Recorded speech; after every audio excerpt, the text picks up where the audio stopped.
Je suis heureux en votre nom d'accueillir le nouveau président de l'association Auxilia Une Nouvelle Chance, ancien journaliste au Parisien, et aujourd'hui toujours visiteur de prison. Alors, Alain Petiot, comment êtes-vous ou avez-vous connu Auxilia? Oui, alors tout d'abord, permettez-moi de vous remercier pour votre invitation.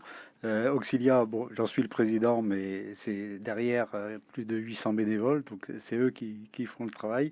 C'est une grosse association qui agit beaucoup. Moi, je suis arrivé à Auxilia comme visiteur de prison. Au départ, j'étais visiteur de prison à Fleury-Mérogis, je le suis toujours.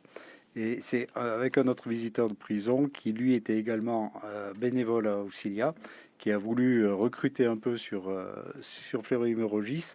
Donc j'ai eu le contact avec lui et cette association que je ne connaissais pas du tout m'a beaucoup intéressé parce que en effet tout ce qui touche à la formation, à l'enseignement est quelque chose d'assez essentiel, à plus forte raison pour les personnes en situation difficile, les détenus bien sûr, mais d'autres aussi. Donc ça m'a intéressé pour participer à cette vie. Alors, Alain Petiot, quand on est journaliste, et comment on peut avoir envie déjà à l'origine d'aller visiter les prisons? Comment ça se passe? On fait un dossier? Alors, le rapport avec le journalisme, je suis pas sûr qu'il soit. Oui.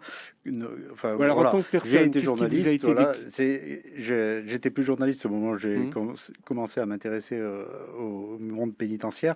Je m'apprêtais à aller, j'allais vers la retraite, donc j'ai eu une période d'activité professionnelle moindre et j'ai voulu rechercher des bénévolats qui m'intéressent, qui a dimension sociale.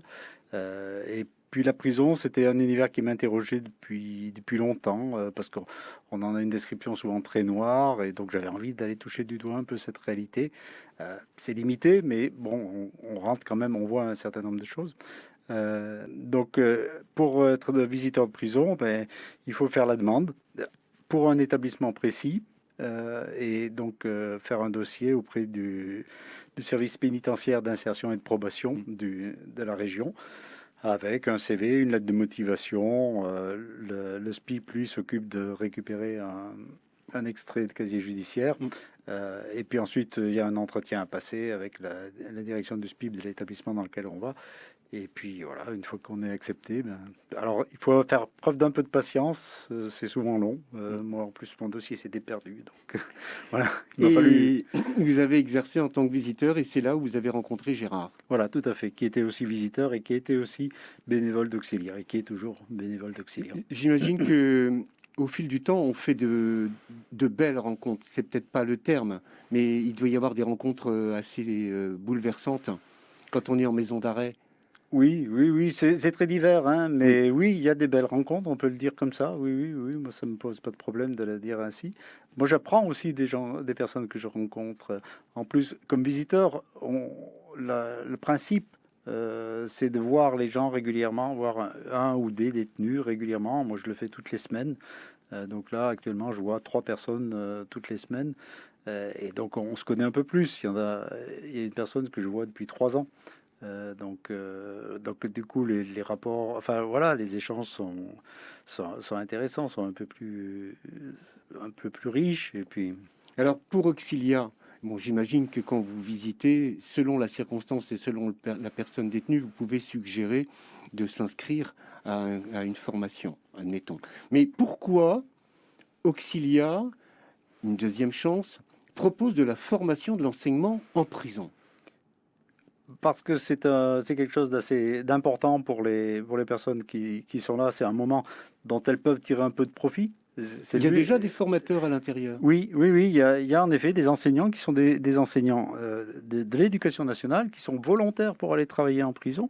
C'est uniquement des volontaires de l'enseignement de l'éducation nationale qui vont travailler en prison, et ils font beaucoup de choses, mais ils sont un peu débordés par les besoins. Et vous, vous êtes complémentaires. Voilà, nous on n'est pas du tout en concurrence, hein.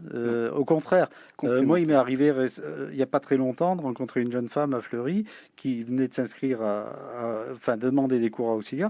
C'est sa prof qui lui avait dit le niveau du groupe ne correspond pas au vôtre. moi, je peux rien faire d'individuel pour vous.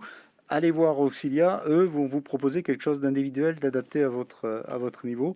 C'est un des grands atouts, une des grandes forces, c'est que les cours sont dispensés par un prof bénévole qui s'adresse à un détenu particulier. C'est pas, donc il y a une relation vraiment personnelle forte. Et avec Auxilia, le formateur est soucieux de répondre à la demande et au niveau de l'apprenant. Voilà, bah après, en effet, alors quand dans la démarche, au moment où l'apprenant s'inscrit, il y a un petit test qui est envoyé en fonction du niveau du parcours scolaire ou professionnel que la personne a déjà eu, et pour bien cerner son niveau. Et puis ensuite, dans la mesure où c'est une relation justement personnelle entre deux personnes, ben le formateur, le bénévole, va ajuster au fur et à mesure sa proposition au retour qu'il a du détenu, pour bien ajuster bien lui procurer le cours dont il a besoin, qui correspond parfaitement. Alors, avec tout ce que vous nous partagez sur les vertus d'Auxilia, est-ce que cette formation dont vous nous parlez, même à distance, est-ce que c'est un gage de réinsertion? C'est un gage, ça garantit pas tout, mais c'est, je pense, vraiment un point de passage quasiment obligé. Il faut quand même savoir que actuellement en France, dans la population carcérale, donc parmi les quelques 60 000 détenus en France, il y a 23% d'illettrisme. Eh oui. 23% en France. Le taux à l'échelle du pays est de 7%.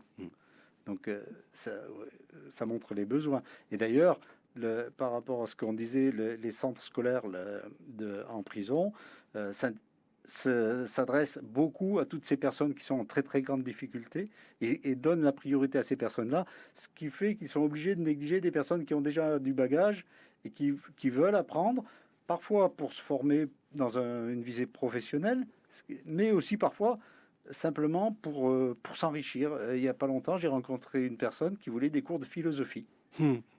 Aucun objectif professionnel là-dedans, mais voilà, elle avait envie... C'est très bien. Il y a des personnes, une autre personne, alors dans une situation un peu beaucoup plus dure, puisqu'elle m'avait dit, écoutez, moi quand je sortirai dans la boîte, quand je sortirai d'ici. Donc voilà, eh bien, elle suit des cours d'art graphique. Elle a choisi l'art graphique parce que voilà, elle en avait peut-être jamais fait de sa vie avant. Mais voilà, alors là, c'est un autre volet, c'est un dérivatif, un peu une évasion, si on peut dire. Mais c'est pas idiot parce que après, on pourra voir dans le ciel des nuages qui ont des formes superbes, artistiques, et on pourra dire tiens, c'est elle, elle nous envoie un nuage. Et alors, combien de formateurs aujourd'hui, combien d'apprenants? Alors actuellement, on est à peu près à 800 formateurs, donc des bénévoles un peu partout en France, et autour de 2000 apprenants. 2000? Oui, en prison. Ça engendre des coûts de timbre, de courrier? Ça engendre des coûts. Pour les détenus, parfois, malheureusement, c'est difficile. Pour certains, c'est un souci. Donc, parfois, on les aide aussi. Mais oui, le siège d'Auxilia traite plus de 15 000 courriers par an. Parce que, malheureusement, pour l'instant, le numérique n'étant pas entré en détention, on ne peut travailler que par courrier. Donc, le prof envoie son courrier au détenu, le détenu envoie son travail au siège, puisqu'on ne communique pas ni le nom ni l'adresse des professeurs, et le siège renvoie ce travail-là au prof qui va corriger, ainsi de suite. Voilà, il n'y a pas de franchise postale? Il y a eu, dans un passé plus ou moins récent, mais il n'y a plus. D'où l'intérêt de soutenir Auxilia. Oui. Auxilia, c'est asso-auxilia.fr, je crois. Tout à fait, ça c'est l'adresse du site, oui. Sur lequel tout est simple après, c'est facile, il est très bien fait. Bravo à Maria, je crois, qui l'anime. Oui, entre autres, oui. Oui, principalement elle. Mais donc là, en effet, sur le site, on peut accéder à un espace de dons. On vient de lancer une grande campagne de collecte de dons auprès de tout notre réseau, tous nos bénévoles et tout ça, pour renforcer toutes nos actions. Parce qu'en effet, ça a un coût. Il faut, en moyenne, sur une année, on a besoin de 200 € pour procurer des cours à un apprenant. Ça peut paraître bizarre parce que l'essentiel est fait par des bénévoles, mais voilà, on a une petite équipe de salariés au siège, ils ont des bureaux, il leur faut du matériel, il y a du papier. On a beau travailler en surveillant tous les coûts, il faut quand même un peu de moyens. On développera l'aspect financier et soutien, je crois, dans une prochaine émission. Revenons à vous. J'ai l'impression, vous êtes nouveau président depuis le mois de septembre. J'ai l'impression que tellement vous êtes pétri d'Auxilia, une deuxième chance, que vous êtes déjà le président depuis 20 ans. Ah non, non, loin de là, il y en a eu d'autres. Pour un nouveau président, ou alors vous avez tout appris par cœur? Non, je plaisante, mais vous en êtes... Écoutez... Ouais, je me suis... Je suis auxiliaire depuis début 2018. Ouais. Donc bon, voilà, je me suis intéressé à ce qui se passait. Et puis les échanges sont faciles avec d'autres bénévoles, avec les salariés, etc. Donc voilà, ça m'a intéressé, ça m'a plu. Donc oui, je m'y suis intéressé. Mais il y a eu beaucoup d'autres présidents avant moi. L'association est vieille de 91 ans déjà. Donc oui. Et est-ce que, pour conclure, est-ce que les bénévoles apportent une autre aide aux personnes détenues, par exemple? Alors, une autre aide, oui, qui est loin d'être... qui est même un des éléments vraiment fondamental, c'est la relation avec la personne. C'est-à-dire qu'on demande aux bénévoles de toujours accompagner leur envoi de travail ou de cours ou d'un petit mot.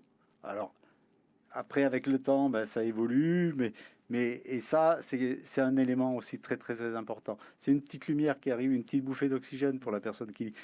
parmi les témoignages, je me souviens, on avait collecté un certain nombre de témoignages de bénéficiaires. Je me souviens de celui qui commence, j'ouvre un courrier, on s'adresse à moi par mon prénom. Eh oui. Bonjour voilà. Marc, ou je ne sais plus quel on n'est plus un numéro voilà. d'écrou. C'est pour dire, voilà. Ouais. Et ça, dans un contexte pareil, c'est difficile de se projeter dans le contexte de l'incarcération. Mais il faut se rendre compte que, à la fois, des petites difficultés qui sont dérisoires dans notre quotidien deviennent des obstacles quasiment insurmontables dans ce milieu-là, et qu'en même temps aussi, des petits mots, des petites choses comme ça qui semblent infimes dans notre quotidien, elles prennent une résonance terrible dans la détention. Donc voilà, c'est aussi... et puis, en créant cette relation interpersonnelle, le message d'enseignement, il passe certainement beaucoup mieux. Donc voilà, c'est un tout. Mais c'est un des aspects importants, en effet, qui est ces petits mots plus ou moins longs. Il n'y a pas besoin de faire des longs discours, mais qui est cet échange épistolaire au-delà du cours. Eh bien, écoutez, c'est débordant de contagion, de conviction. Bravo, Auxilia, une deuxième chance.